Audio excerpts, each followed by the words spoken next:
So hello guys, welcome to back art and blog. So guys, आज चाहिँ हामी यता पहाडमा बसेका थियौँ हिजो राति। अहिले चाहिँ बिहानको 6 बजिसकेको छ र हामीहरू यहाँ खचडा गाउँदेखि निस्किन लाग्छौँ सिमली हाम्रो देउता पूजाको लागि। अहिले चाहिँ यहाँ डाँडोमा हिँड्दा हिँड्दा स्याहाँ भएर खासै राम्रो अवस्था आइरहेको छैन। यता पछाडि पनि गाउँका मान्छे आउनु भएको, अगाडि पनि। यता चाहिँ अलि अँध्यारो भएको कारण भिडियो चाहिँ त्यति क्लियर आउनु लागेको छैन। सो हामी चाहिँ कचडी गाउँदेखि निस्किसकेको लगायत यहाँ चाहिँ हिँड्न लागेको आधा घन्टाभन्दा बढी भइसक्यो।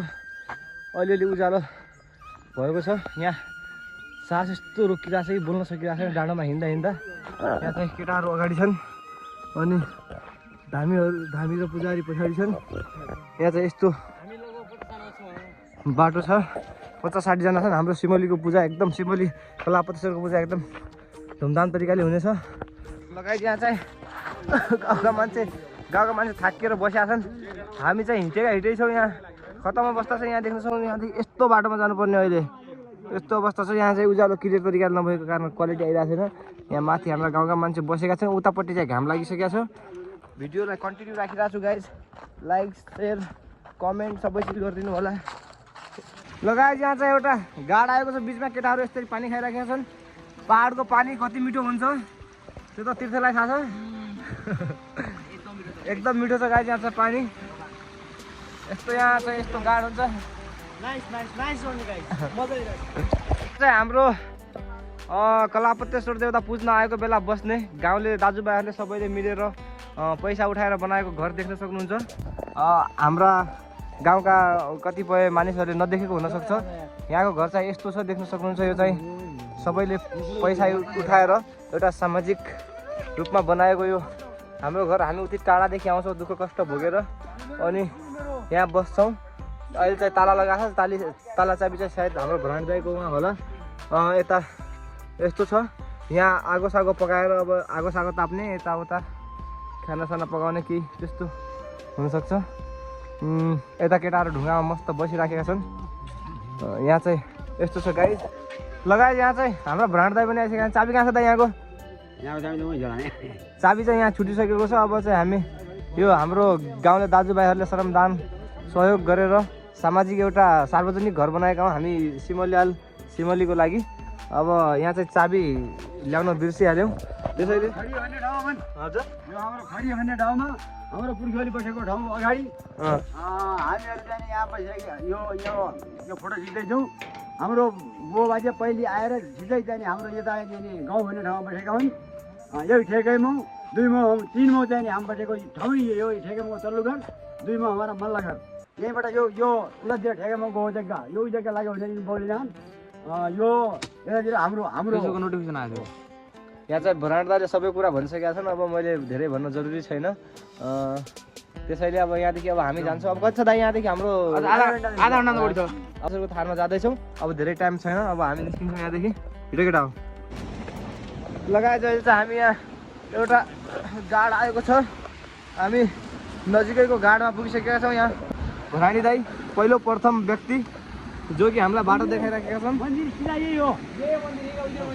हो गोर्साल यहाँ हड्दा रहेछ। यो पल्तिर मन्दिर छ।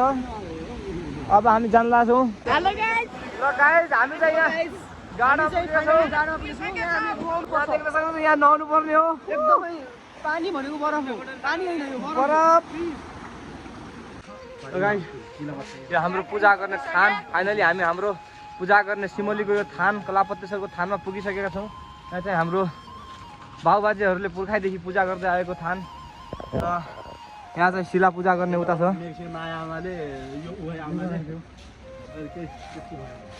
यो शिवलिङ्ग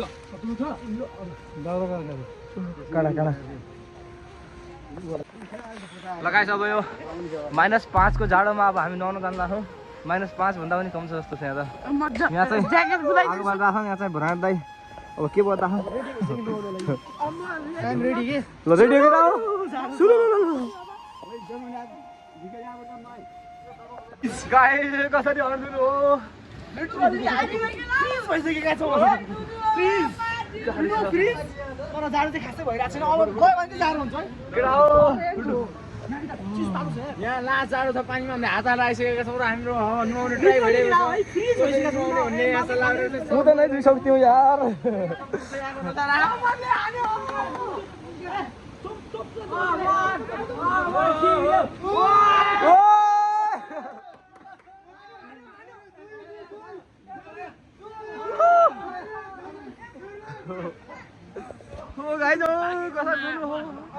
लगायत नुहाइ गरिसक्यो अब यहाँ आगो बाल्यो ल यहाँ चाहिँ भराएर के हो भन्न त भनेपछि शिवजीले कला हारेको ठाउँ स्वस्थानीमा पनि आउँदै सभा घर घर स्वस्थानी हुन् नि त्यो के छ भने विभिन्न ठाउँमा कला हार्यो काहीँ किराँतेनी रूप लिएको काहीँ मृगनी रूप लिएको काहीँ चाहिने के रूप लिएको विभिन्न रूप लिया हुन्छ त्यसै यो कला शिवजीले यहाँ कला हारेको ठाउँ चाहिने भएको हुनाले यहीको नाउँ कला उपदेश हो एउटा कला गरेको ठाउँ यो हो त्यस कारण यसको नाउँ कला उपदेश्वर हो ल हाम्रो देउताको बारेमा हाम्रो भराट दाइलाई पहिलादेखि सबै कुरा जाने बुझेको हुनाले उहाँले चाहिँ आफ्नो 2 शब्द भन्नुभयो अब एकैछिनमा हाम्रो पूजाआजा कार्यक्रम सुरु हुनेछ यो चाहिँ हाम्रो कलापतेश्वरको थान काफली देवताको बारेमा अब त्यो गाडी मस्ट हो त्यसको बैली कहाँ थियो भने त्यो गाज पनि यहाँ काफली कोट भन्ने ठाउँ छ हाम्रो यहाँ चाहिँ हाम्रो इसै गाडा टुप्पा काफली कोट भने त्यहाँ चाहिने दानगोडेका मैया आइहरूको भैजा बाज्दा थिए भैजा बाज्न लागेर त्यहाँ जाने त्यो एउटा भैजो गएर त्यहाँ गाजमा दुध दिने हर अन्त घर नदिने त्यो थाहैमा नदिने त्यही मैया आइहरूलाई त्यहाँ चाहिँ दिनदिन कहाँ जान्छ मेरो केटाले त्यहाँ चाहिँ गाजमा दुध दिनाले के अरे मैया आइहरूले समाएर त्यहीलाई गाजलाई काटिदियो काटेर खुन आयो खुन आएर एउटातिर अध्य गाज भयो अध्य गाज त्यही छ चाहिँ गाडिएको छ देखिन्छ अझ तकन गए पनि त झेगन जाऊ एउटा बेर काटिएको छ त्यो गाज अध्य ताई छ ठेक त्यो झेगन ठाउँ त त त्यहीको टाउको अब कहाँ लैने भनेर अब रगत आयो त्यसलाई उजाएर आफ्ना खाटा मिलाइयो आफ्ना बोजरा मिलाइयो त्यहाँ फेच्दा गएर ठिकेर पुगेर ओल्लो गातमी बिसायो पल्लो गात गएछ भने तकन गएर पल्लो ढुङ्गो गएछ भने तकन गएर ओल्लाई गडियो कहीँ गडियो अरे त्यो काभरीको गात त्यो काभरीको परीक्षा यहीँ काभरी कोटमै भएको त्यो जाने दिल्लीका राजा भन्दा दिल्लीका राजा लौ एउटा जाने यहाँ जेल पढ्यो भने हमारा बुबा को जाने हामी गए मेरो त काभरी यस्तो मेरो त देवता यस्तो काभलो आमाले गर्दा सकल हो त्यो काभरी भने कहीँ त्यो काभलोमा छर्लान्त बढी तारे लौ आज यसको नाम काभरी भयो भने हामीको चाहिने राजाको राज्य जे उनले भने त्यही भने त्यही दिन बढी मस्टको काभरी भएको मस्टाई मानु भन्ने अझ त्यसको चिनारी हाम्रो चाहिने यो मल्ले खेडाको टुप्पामा मस्ट मानु भन्ने गाउँको नाउँ पनि त्यो छ त्यहाँ हाम्रो थापना पनि छैन आइज त्यहाँ चाहिने लगायत पूजाआजा कार्यक्रम सुरु हुँदैछ अब चाहिँ हाम्रो यहाँ कलापतेश्वर देवताको थानमा पूजाआजा कार्यक्रम सुरु हुँदैछ एकैछिनमा अवश्य हाल्छन् त्यसपछि हामीले पूजाआजा गर्ने काम सुरु गर्छौँ अनि चाहिँ हामी भराडीजी र हाम्रा पुजारीजी लागेका छन् लगायत यहाँ रुद्र दाइले प्रसाद बनाइरहेका छन्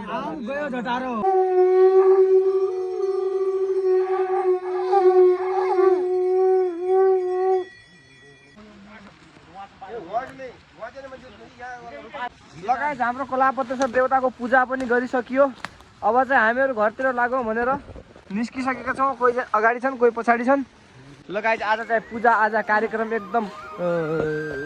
एकदम राम्रोसँग सुसम्पन्न भएको छ र यता एकदमै पानी पर्ने जस्तो मौसम पानीका फिक्काहरू पनि परिसकेका छन् बादल सादल लागेको छ अब चाहिँ हामीहरू घर जानको लागि निस्किसकेका छौँ भराडी दाइले भराडमा आफ्नो जे सामान राख्नुपर्ने राखिसकेका छन् अब चाहिँ हामी लगभग एउटा गाड यहाँ छ त्यो कटिसकेका छौँ अब चाहिँ हामी घरतिर लाग्छौँ आजको भ्लग चाहिँ यति नै सबैजनाले यो भ्लगलाई माया गरिदिनु होला मेरो च्यानललाई सब्सक्राइब गरिदिनु होला र यदि मेरो च्यानलमा तपाईँहरू नयाँ हुनुहुन्छ भने एउटा कमेन्ट गर्नु ल बाई बाई।